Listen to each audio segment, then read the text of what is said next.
Welcome back to London Live News. Now, this week marks National Obesity Week, and new research shows that 64% of adults are now classified as overweight or living with obesity. Additionally, the data shows that more than 50% of patients in London report having health issues that they won't discuss with their GP. To find out more about why this might be, earlier today, I spoke with NHS surgeon Dr. Matt Pywell and also found out why he believes we need a brand new approach to tackling the obesity crisis. This week is a really important chance for people to really understand that obesity is becoming more and more of an issue in our day-to-day healthcare. Now, this is really important because there is a lot of noise out there. There's a lot of marketing agencies sort of putting emphasis on people eating sugar and people making potentially the wrong lifestyle decisions, that it's actually really good just to take a week and actually take stock of the decisions you're making and see if there's anything that you can change in your life to try and actually reduce the risk of developing obesity and all the conditions that are associated with it. And you argue that the NHS approach to obesity is outdated. Why do you think that is? That's right. So research conducted by Apex Medical Academy has shown that the majority of people see the NHS as being reactive only. So 60% of people that we surveyed showed that the NHS is more of a reactive approach, dealing with conditions as and when they arise. Only 16% of people believe there was a real proactive approach. Now, I have a lot of friends who are GPs, I have friends that are NHS doctors, I'm an NHS doctor myself. We see it time and time again that we are only dealing with people once they are ill. And a lot of that comes from the beliefs among the public. So in the research that we performed, over half of patients feel that GPs don't have enough time to actually talk about all of these healthcare issues that they have and all of the things that they are starting to think and worry about. So they don't go there unless they're really, really starting to fall apart.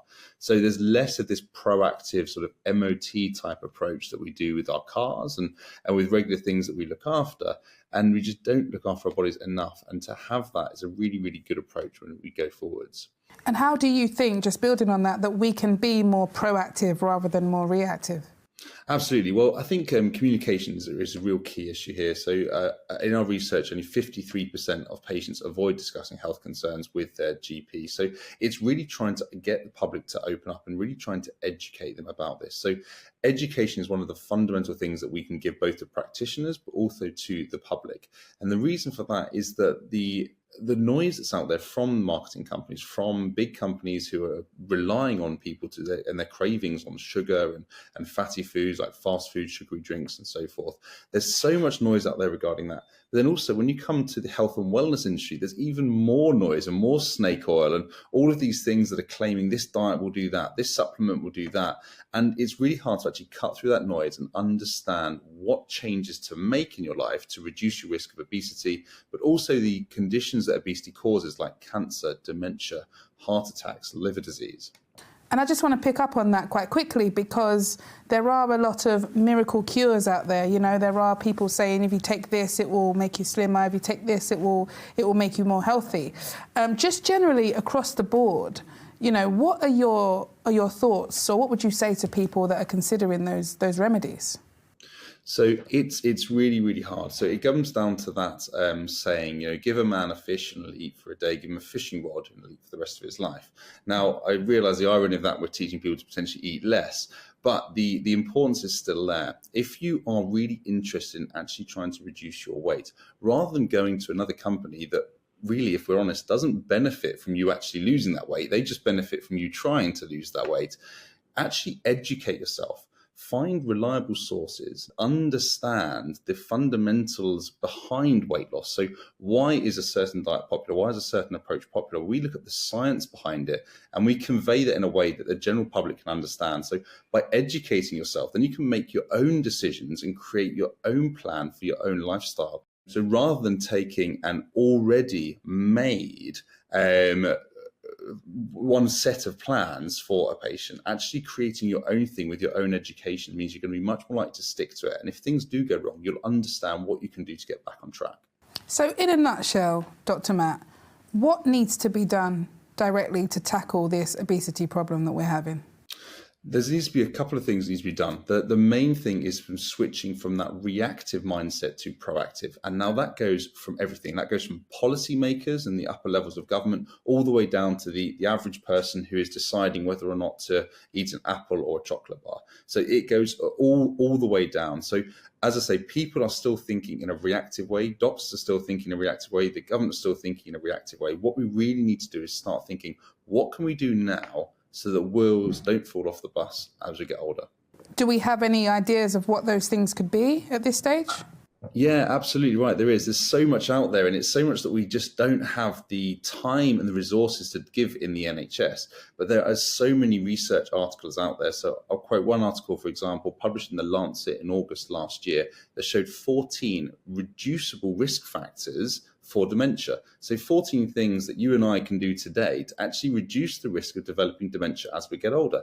Dementia is obviously another condition, but just like obesity, there are things that we can do to reduce this.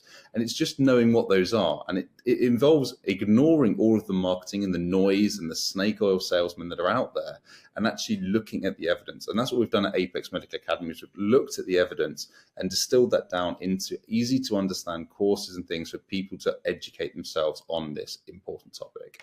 I love that. Thank you. Really valuable advice there. And obesity isn't something that just affects adults, is it? It does affect young people. It does affect children as well. Can you tell me a bit about that?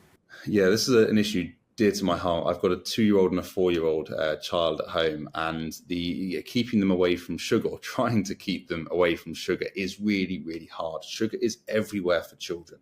It is in nurseries, it's in schools, it's in the playground. It's you go to the playground, and the first thing, even winter or summer, the first thing that's going to be parked outside of that kid's playground is an ice cream truck, because that is what they know is going to sell. They know that they're going to get children asking for those sugar, and they're going to get that craving.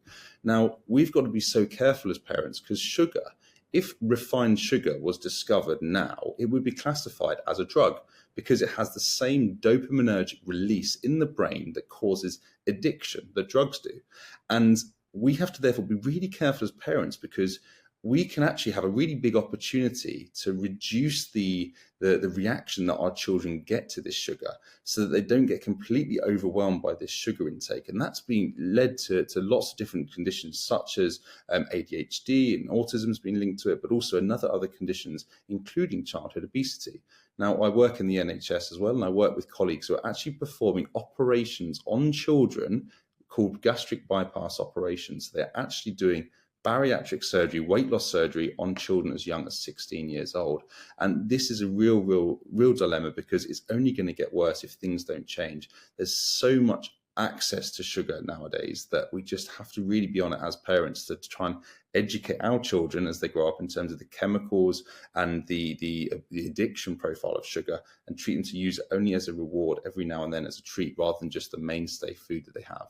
Wow, really useful information. Thank you, Dr. Matt. And just finally, I read a statistic that said that more than 50% of patients in London report having health issues that they won't discuss with their GP. Do you think any of that is linked to maybe the stigma or the shame of obesity at all?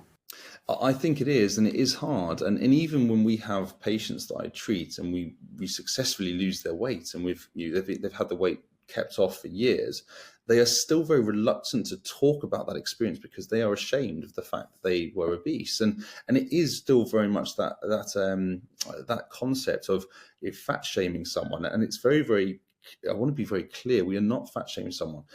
Having fat on the outside of your body isn't really too much of a problem. The main problem is when you have fat on the outside of the body, you almost certainly have fat on the inside of your body as well. And that's what we call visceral fat. So that's fat that's around your organs. And that fat is essentially suffocating your organs and causing a real issue in terms of the function of the liver, and the function of the kidneys, the heart. And that's where it really causes problems. And that's what leads to the knock-on effect to dementia, diabetes, heart disease, cancers, and things that you get as you get older. Finally, if there are people watching that are maybe concerned that them or someone they know are kind of heading towards obesity, what would you suggest they do? Well, the first thing I'll suggest is to visit our website, www.apexmedicalacademy.co.uk. On there, we have loads of free resources that people can use, and they can read or watch our videos or listen to our podcasts, and they'll be able to understand more about what obesity is, what causes obesity, and some of the small changes that you can do to avoid that. If, however, you know someone that really needs the extra support, the best thing you can do is educate them. And as I say, the Longevity 101 course that we've just released actually educates people in these science-based interventions that will actually reduce your risk of obesity and developing obesity-related complications. NHS London surgeon Dr. Matt Pywell there talking about obesity.